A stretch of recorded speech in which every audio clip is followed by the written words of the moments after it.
વડોદરાના નામે માત્ર ને માત્ર કૌભાંડ થયા। અધિકારીઓથી લઈને નેતાઓએ માત્ર રૂપિયા બનાવ્યા અને સ્માર્ટ શહેર તો ન બન્યું, પરંતુ સ્માર્ટ ભ્રષ્ટાચાર જરૂર થયો।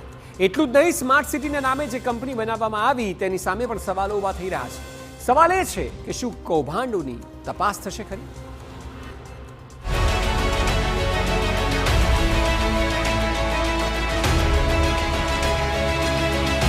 स्मार्ट सिटी नहीं, स्मार्ट भ्रष्टाचार।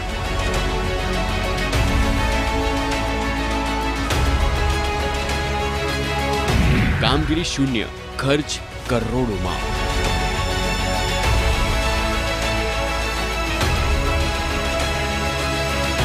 करोड़ों रुपयाना भ्रष्टाचारनो आरोप।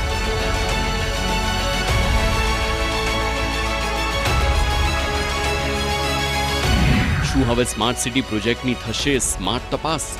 સ્માર્ટ સિટીના નામે વડોદરાની જનતાને મોટા મોટા સપનાઓ બતાવવામાં આવ્યા, ચૂંટણીમાં મત પણ લઈ લીધા। જો કે જ્યારે કામગીરી કરવાનો વારો આવ્યો ત્યારે કહેવાતી સ્માર્ટ સિટી પાણીમાં બેસી ગઈ। લગભગ 1800 કરોડ ખર્ચી નાખવામાં આવ્યા। જો કે હકીકત એ છે કે આજે પણ વડોદરાના લોકો પ્રાથમિક સુવિધાઓથી વંચિત છે, તો સ્માર્ટ સિટી જેવી સુવિધાઓ તો સપનાઓની જ વાત લાગે છે।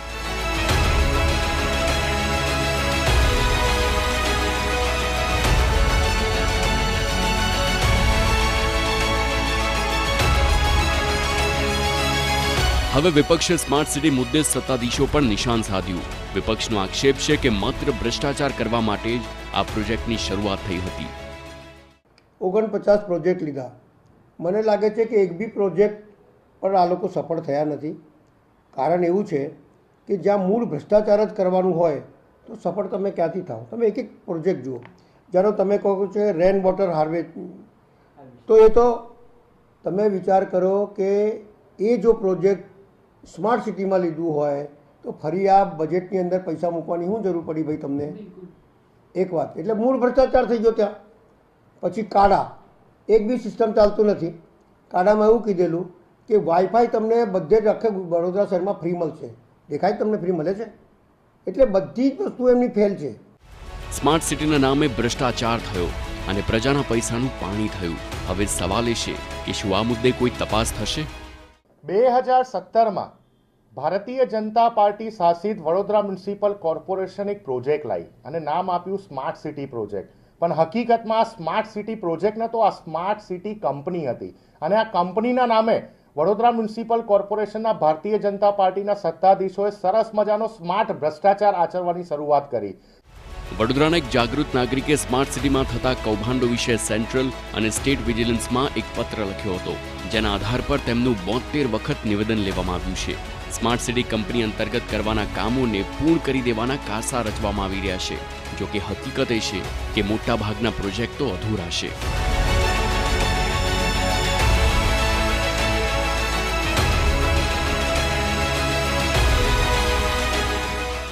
પૈસા માંગ્યા કરે છે પણ પ્રોજેક્ટ કદી પૂર્ણ કર્યો નથી અને આ લોકોએ સ્માર્ટ રીતે આ લોકોએ બેવકૂફ બનાવ્યા છે। 2017થી લઈને 2025 સુધી જેટલા મ્યુનિસિપલ કમિશનર આવ્યા, જેટલા ડેપ્યુટી મ્યુનિસિપલ કમિશનર આવ્યા, mayor, deputy mayor, standing committee chairman, IT director, smart સિટીની તમામ કમિટી આ લોકોના ઉપર સ્ટેટ અને સેન્ટ્રલ ઇન્ક્વાયરી હાલ ચાલી રહી છે અને આ લોકોએ બહુ સ્માર્ટલી વડોદરા શહેરની જનતા સાથે બેવકૂફ બનાવ્યા છે। પાલિકાના સત્તાધીશોને સ્માર્ટ સિટી કંપની લિમિટેડના સીઈઓ પોતાનો બચાવ કરતા કહે છે કે તેઓને વડોદરા મહાનગરપાલિકાની સ્માર્ટ સિટીના સીઈઓ તરીકેની જવાબદારી થોડા સમય અગાઉ જ મળી છે। જો કે જવાબદારી મળ્યા બાદથી હજુ સુધી એક પણ રિવ્યૂ બેઠક કરવામાં નથી આવી, જેના કારણે આ કામો અંગેની ઊંડાણપૂર્વક પ્રકારની માહિતી નહીં હોવાનું તેઓ જણાવી રહ્યા છે। સ્માર્ટ સિટી અંતર્ગત સીઓ તરીકે કે બોર્ડ, એક જે ગવર્મેન્ટે બોર્ડ બનાવ્યું છે, એક નાણાકીય વ્યવસ્થા માટેનું છે અને એનું જે ઇમ્પ્લિમેન્ટેશન અને કામગીરી છે જે તે એચઓડી વિભાગના કરે છે।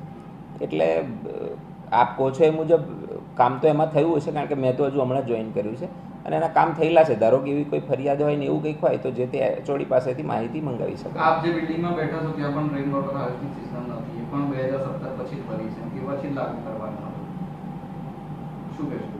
એટલે એ વિશે એચઓડી પાસેથી માહિતી મેળવી અને ક્યાં ક્યાં થયા છે એનું જે લિસ્ટ છે મેળવ્યા પછી આપણે કંઈક કહી શકાય આગળ।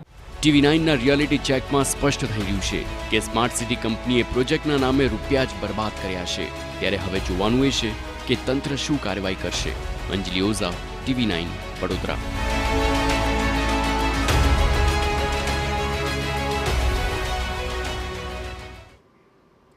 તો આપણે જોયું તે મુજબ વાયદાઓ મોટા મોટા કરવામાં આવે છે, સપનાઓ બતાવવામાં આવે છે, ચાહે ઈ રિક્ષાની વાત હોય, સાયકલની વાત હોય, સ્માર્ટ વોટર મીટરની વાત હોય, બધી જ યોજનાઓ અધૂરી છે એટલે જાહેરાત થઈ જાય છે, ત્યારબાદ કોઈ હિસાબ રહેતો નથી. અને એટલા માટે કેટલીક વિગતો કે જે અમે આપણે આંકડાકીય પણ આપીશું તે સમજવી ખૂબ જરૂરી છે.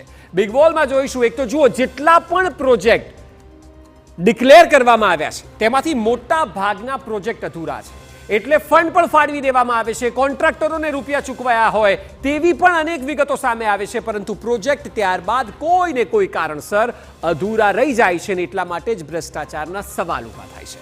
49માંથી અનેક પ્રોજેક્ટ એવા છે કે જેને માત્ર ચોપડા પર પૂર્ણ કરાયા છે, જ્યારે આપ રિયાલિટી ચેક કરો તો તે અધૂરા હોય છે. એટલે જમીન પર વાસ્તવિકતા અલગ હોય છે. એટલે 49 એવા પ્રોજેક્ટ છે. આપ કલ્પના કરો કેટલા કરોડો રૂપિયા હશે કે જે પ્રજાના ટેક્સના છે તે ભ્રષ્ટાચારમાં જતા હશે. અનેક પ્રોજેક્ટ એવા છે કે જેની શરૂઆત તો કરવામાં આવી હોય. ગઈકાલે પણ અમે આપને વોટર સ્માર્ટ મીટર લગાવવાની જે વાત કરાઈ હતી, ત્યાં આપ જુઓ છેલ્લા 7 વર્ષથી પાણીનું એક ટીપું નથી આવતું. 24 કલાક પાણીની વાત વડોદરામાં કરવામાં આવી હતી, તેનું પણ બાળ મરણ થયું છે. અત્યાર સુધી 1760 કરોડ રૂપિયા. આ કોઈ નાની રકમ છે કોઈ એક શહેર માટે? 1760 કરોડ રૂપિયાનો ખર્ચ થઈ ગયો છે. શું વડોદરા મ્યુનિસિપલ કમિશનર અને મેયર આ વાતનો જવાબ આપશે ખરા? કેગના ઓડિટના આધારે અધિકારીઓ સામે તપાસ કરવાની પણ વાત થઈ રહી છે, પરંતુ ઉદાહરણરૂપ કાર્યવાહી ક્યારે થશે? 1760 કરોડની વાત છે. આટલો બધો તોતિંગ રકમ જ્યાં ખર્ચવાની વાત છે ત્યાં વિગતો અધૂરી હોય છે, પ્રોજેક્ટ અધૂરા હોય છે. જમીન પર તો પ્રોજેક્ટ ચાલુ પણ નથી થયા હોતા અને પેપર પર બતાવી દેવામાં આવે છે. કોણ છે આ લોકો કે જે આ પ્રકારે વડોદરાની જનતાને છેતરી રહ્યા છે? વર્ષ 2017થી અનેક પ્રોજેક્ટની કામગીરી થઈ રહી છે. આજે 18, 19, 20, 21, 22, 23, 24 8 વર્ષ થાય. સ્માર્ટ સિટીની આપ વાત કરો છો, 8 વર્ષ આપના ત્યાં થાય. કોઈ દૂરનું અંતરિયાળ ગામ હોય કે જિલ્લો હોય તો કલ્પના કરી શકાય કે કદાચ સમય લાગે, પરંતુ વડોદરા સ્માર્ટ સિટીની આપ વાત કરો છો અને ત્યાં 8 વર્ષથી કોઈ પ્રોજેક્ટ શરૂ જ નથી થયા. અને એટલા માટે અમે પ્રોજેક્ટનું સુરસુર્યું ગણાવી રહ્યા છે, કારણ કે સ્માર્ટ સિટીના નામે માત્ર વાયદાઓ છે. અને એટલા માટે કેટલાક સવાલ થવા ખૂબ જ જરૂરી છે. સૌથી પહેલો સવાલ એ છે કે શું જે પ્રકારે સ્માર્ટ સિટી પ્રોજેક્ટની જાહેરાતો કરવામાં આવી અને ત્યારબાદની સ્થિતિ આ છે, ત્યારે શું સ્માર્ટ સિટી પ્રોજેક્ટની તપાસ થશે ખરા? 1760 કરોડ રૂપિયાની વાત છે, ત્યારે આ મુદ્દે ખરેખર તપાસ થવી જોઈએ. અને એટલે સવાલ કરી રહ્યા છે કે આ મામલે તપાસ થશે. બીજા નંબરનો સવાલ એ છે કે જે ભ્રષ્ટાચારના આક્ષેપ વિપક્ષ કરે છે તે ભ્રષ્ટાચારની તપાસ થશે? ન માત્ર વિપક્ષ, પરંતુ પ્રોજેક્ટ તો અધૂરા છે. પેપર પર પૂરા થયા હોય, જમીની હકીકત અલગ હોય, ત્યારે તો ભ્રષ્ટાચારની શંકા થવી જરૂરી છે. અને એટલા માટે અમે સવાલ કરી રહ્યા છે કે શું ભ્રષ્ટાચારની તપાસ કરશો ખરા? સવાલ એ છે કે જે લોકો પણ આમાં સંડોવાયેલા હોય, ચાહે કોઈ અધિકારી હોય કે ક્લાસ 4નો કર્મચારી હોય, જવાબદાર જે પણ હશે એ તમામ લોકો સામે કાર્યવાહી થશે કે માત્ર વાતો? અને જ્યાં સુધી મીડિયા અહેવાલ બતાવે ત્યાં સુધી ગતિવિધિઓ જોવા મળે, પરંતુ જેવો માહોલ ઠંડો પડે એટલે તમામ લોકોની તપાસની જે ફાઇલ છે તે પણ કદાચ માળિયા પર ચડી જતી હશે.